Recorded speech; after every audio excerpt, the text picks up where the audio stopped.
Siku ya 8. Utaniambia kwenye comment kama ushakutana na hii changamoto. Nikiwa na text mbili kama hivi, moja kubwa moja ndogo, napata tabu sana kuchagua text iliyokuwa chini kwa sababu ya hii box. Inakuwa imekava mpaka text ya chini. Kwa kila nikijikuta nataka kuchagua hiyo text ya chini nakuwa nashindwa, huwa naichagua hiyo text kubwa ya juu hapo. Au niipeleke juu then ndio niweze kuaccess hii ya chini. Sasa hii inakuwa ni changamoto. Kusolve hii tatizo leo, twende moja kwa moja kwenye preference.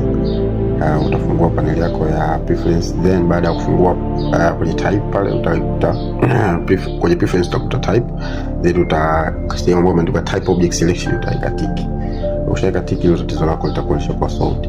Kwa unakuwa una uwezo sasa hivi wa kuchagua text ya chini bila kuinterfere chochote katika hiyo text yako ya juu. Asante sana, tukutane kesho.